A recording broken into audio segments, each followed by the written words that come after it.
Je marcherai. J'espère que ça pourra arriver un jour. Après, je sais que c'est très long, qu'on est tous conscients de ça.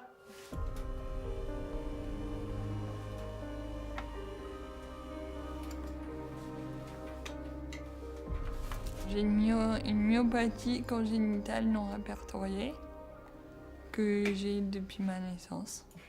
Je m'appelle Orane, j'ai 20 ans.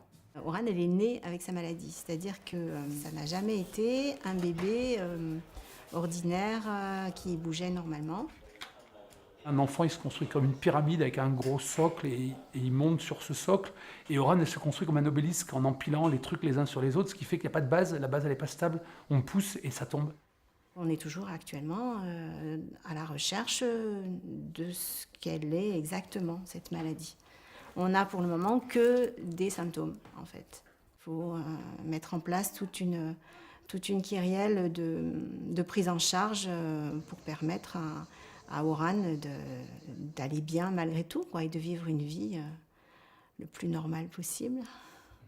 On se fait très vite des scénarios et des films un peu compliqués et un peu difficiles à vivre, mais voilà. Parce qu'on est un peu dans le brouillard avec l'impression de ne pas trop savoir dans quel sens on se déplace et vers quoi on va. Le professeur Lévy et puis toute son équipe recherchent maintenant depuis 10 ans un médicament ou une molécule ou quelque chose.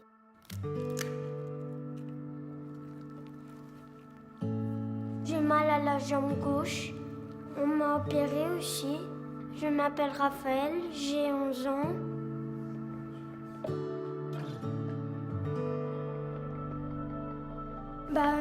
J'essaie de l'attendre et je l'attends et quelquefois j'entends des craques quand je la repris.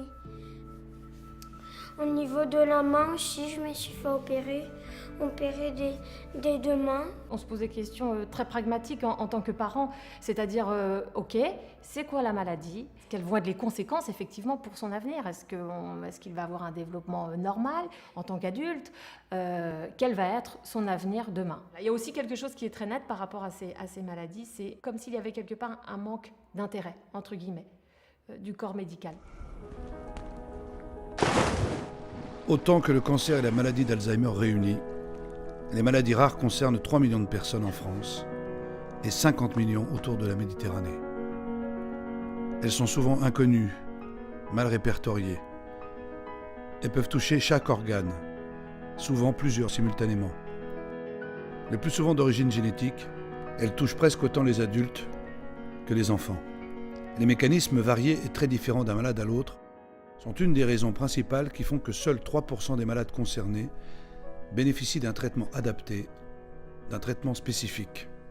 Le projet Gyptis, pour nous, chercheurs, est un outil exceptionnel puisqu'il va pouvoir découpler les capacités de nos recherches. Et le fait de travailler au sein de cet institut va apporter énormément, ne serait-ce qu'en améliorant nos pratiques cliniques, en définissant mieux nos parcours patients, en réfléchissant à l'annonce du diagnostic et la prise en charge que l'on va pouvoir proposer, en étant vraiment au niveau des essais thérapeutiques, avoir la possibilité donc d'échanger avec les chercheurs directement.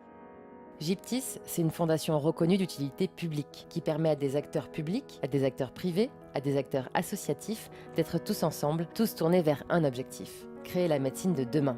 Une médecine financée par le privé, par le public, dans un modèle économique novateur avec une forme juridique qui permet d'être privé à but non lucratif, de financer une médecine pour tous et de financer l'innovation pour plus de médicaments demain. En mettant en place une organisation totalement moderne, prenant en compte les nécessités du soin, du diagnostic, de la recherche et des thérapeutiques, on va effectivement créer une dynamique qui va permettre d'augmenter le nombre de traitements et dans les 5 ans, le multiplier par 2, par 3 ou par 4. Le plus grand institut euro-méditerranéen de lutte contre les maladies génétiques verra le jour. Gyptis, l'Institut de génétique pour les patients, les thérapies, l'innovation et la science. Avec un objectif ambitieux: anticiper, diagnostiquer et développer de nouvelles thérapies adaptées à chaque malade. L'idée d'un tel centre, c'est juste... c'est vraiment prendre le meilleur de tous, en fait, La médecine de demain sera collaborative, grâce à des partenariats reposant sur le meilleur des mondes académiques et industriels, publics et privés, dans un schéma de coopération sans précédent. Gyptis, c'est avant tout un espoir, au cœur de la Méditerranée, un espoir pour chaque personne malade. Nous devons réussir. Gyptis repoussera les limites de la médecine grâce à un nouveau modèle qui financera l'innovation et permettra d'accéder à la médecine et à la recherche.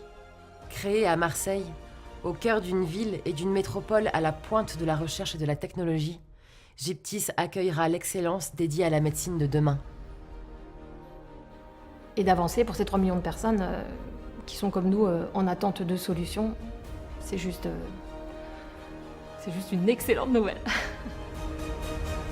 Gyptis, anticiper, chercher, comprendre pour toujours mieux soigner.